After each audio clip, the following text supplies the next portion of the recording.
You know what's worse than a bad game? A game that promises to change the world and then face plants into the dirt. We're talking about titles that built mountains of hype, cinematic trailers, bold developer promises, glowing previews, and then dropped the ball so hard it cracked the gaming industry's floor. Oh, and before we get into it, I actually forgot to introduce myself these past videos. So hey, I'm Chris from HiddenPatch. Welcome to the channel, where we dig up gaming's boldest moments and sometimes their biggest flops. Let's jump into the list with one of the loudest hype collapses in recent memory. We've got BioWare's most tragic experiment in the live service era, Anthem. This was supposed to be BioWare's answer to Destiny, a fast-paced, Iron Man-style looter-shooter where you zip through gorgeous alien worlds and customizable javelins. And at first glance, Anthem looked incredible. Trailers showed vertical combat, dynamic weather, seamless co-op exploration. It was the future of multiplayer RPGs. Or so we thought. But when it launched in 2019, everything fell apart. The world was shallow, the missions were repetitive, the gear progression made no sense, and the flying, arguably the coolest part, was neutered by overheating mechanics and loading screens. Worst of all, the live service model meant BioWare promised updates that never came. And when the devs went silent, so did the player base. Anthem didn't just flop. It became the cautionary tale for how not to handle hype, live service promises, and rushed development.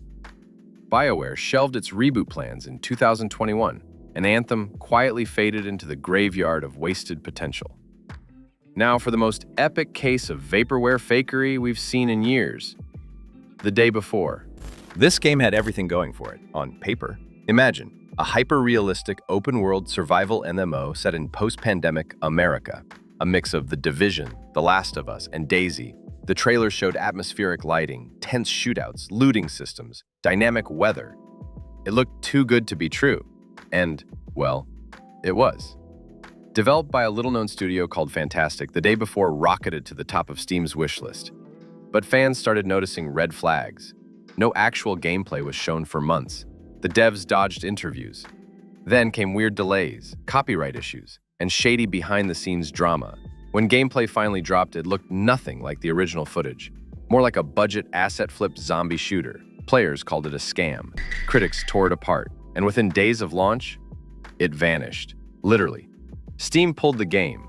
Fantastic shut down. It wasn't just a flop, it was a collapse. A fake game built on fake hype. The Day Before went down as one of the most embarrassing launches in modern gaming. A brutal reminder that even the loudest trailers can be pure smoke and mirrors. Next up, the most painfully delayed punchline in gaming history, Duke Nukem Forever. This game became a meme before it even launched. Announced way back in 1997, Duke Nukem Forever was supposed to be the glorious return of gaming's most obnoxious, macho, cigar-chomping action hero. But what followed was over 15 years of development hell. Engine swaps, studio changes, legal drama, and radio silence. By the time it actually released in 2011, the world had moved on, and the game felt like a relic. Clunky gunplay, awful pacing, outdated humor, and cringeworthy dialogue that even fans of the original couldn't defend. It wasn't just bad, it was embarrassingly stuck in the past. Like someone trying to sell you a VHS tape in a Netflix world. And for a title that was hyped up as the comeback of the decade, it landed with a sad, flat thud. Critics called it juvenile, boring, and broken. Players just laughed, not at the jokes, but at the fact that it actually got released. Duke Nukem Forever proved that no matter how much hype you build, there's a point where anticipation turns into parody. And sometimes, it's better to just stay canceled. Let's talk about the live service flop that made even Square Enix go, yeah, we messed up. Babylon's Fall. When Platinum Games announced Babylon's Fall, people got curious. When they said it was a live service action RPG published by Square Enix, people got confused. And when it actually launched, almost no one showed up. This was supposed to be a stylish co-op hack and slash with a unique painted art style and endless replayability. Instead, we got blurry visuals, repetitive level design, boring combat, and loot that felt like filler. But here's the wild part. Within 2 weeks of launch, the game had fewer than 10 players online. At one point, it hit exactly 1 concurrent player on Steam. Imagine logging into a multiplayer game and being the only person there. That's not just a failed launch. That's a digital ghost town. And even though Square Enix tried to reassure fans they'd keep updating the game, it was officially shut down less than a year later. Just gone. Vanished. Like it never existed. All right, we're halfway through. Appreciate you sticking around. Since you're still here, you've officially unlocked this video's secret achievement. Painted Disaster. Drop that phrase in the comments so I know you're riding with us. Let's get back into it. The next game had the hype, the potential, and the most confusing launch ever. The game that had the style, the spark, but fizzled out way too fast. Bleeding Edge. When Ninja Theory, the studio behind Hellblade, announced this 4v4 melee-focused multiplayer game, people were curious. The art style was bold, the characters were unique, and it looked like Overwatch if it got a punk rock tattoo. But once it launched, it just didn't land.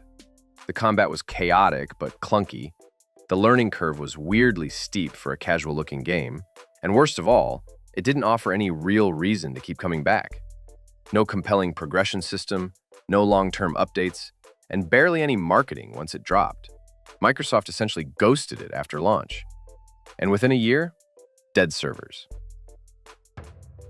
Bleeding Edge had the attitude, but not the staying power. A shame, really. There was something cool in there. Sliding into the next flop, a game that had the Walking Dead name but none of the bite. Overkill's The Walking Dead. This one was hyped like crazy.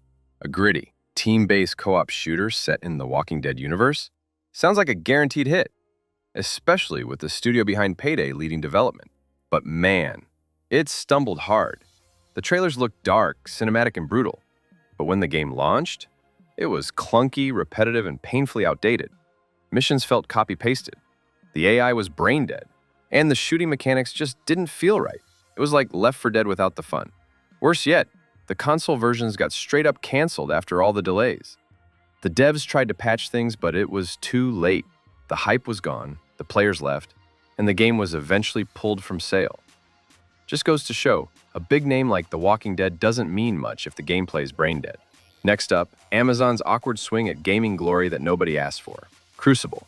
If you blinked, you probably missed this one, and honestly, even if you didn't blink, you might have forgotten it existed. Crucible was Amazon's big attempt to break into the competitive shooter space, combining elements from Overwatch, League of Legends, and Fortnite. Except it didn't master any of them. The result was a weird Frankenstein's monster of a game that never figured out what it actually wanted to be. They dropped it with almost zero fanfare, expecting it to just go viral. But it immediately flopped.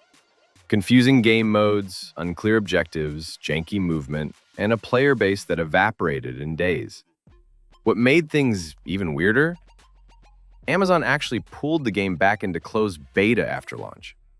That's like opening a restaurant, realizing no one likes the food, and then bricking the doors shut mid-dinner service. They eventually shut the servers down completely.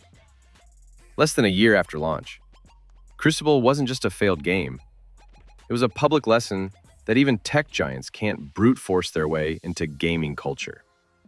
And finally, the game that was hyped to be the next FPS king, but couldn't even make it out of warm-ups. X-Defiant. All right, buckle up. This one's going to take a bit to unpack. On paper, this game should have dominated. Ubisoft had every ingredient laid out like a perfect recipe. A free-to-play arena shooter with tight gunplay, fast time to kill, objective modes, and a crossover of factions from its most iconic IPs, Splinter Cell, Ghost Recon, The Division. It had that classic Call of Duty feel, the one players had been begging Activision to return to. And with Modern Warfare 2's reception tanking at the time, this was X-Defiant's moment to step in, grab the headlines, and give frustrated COD players a new home. And it almost did. Early betas were met with praise. Big creators were calling it a breath of fresh air. Fans were excited to finally see Ubisoft stepping up with something that wasn't another failed live service experiment. But then the delays hit, over and over again. Missed deadlines, vague tweets, silence. Ubisoft said it was still coming, just needed a little more time. Then more time. Then radio silence again. By the time XDefiant finally launched, the hype had flatlined. The game dropped with little fanfare, plagued by hit registration bugs, matchmaking issues, and balancing problems. And because it was free to play, players bounced fast. There was nothing to keep them invested. No momentum, no roadmap they trusted, no reason to stick around. It was a perfect example of how timing is everything. The gameplay wasn't awful. In fact, it had potential. But the audience it was made for had already moved on. The hype window had closed. The throne it was aiming for, already reclaimed by other titles. XDefiant had every chance to succeed, but it fumbled the ball before the match even started. And that wraps it up. From colossal promises to even bigger disappointments, these were the games that weren't just killed by bugs or bad reviews, but by their own impossible hype. Some of them had potential. Some of them should have been massive. But in the end, expectations crushed them harder than any negative Steam review ever could. Oh, and since you made it to the end of the video, you just unlocked a secret achievement.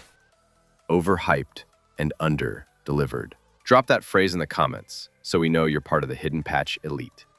And if you're feeling generous, hit that like button, sub for more breakdowns like this, and tap that bell so you don't miss our next deep dive. This is Chris from HiddenPatch, and we'll catch you in the next one. See ya!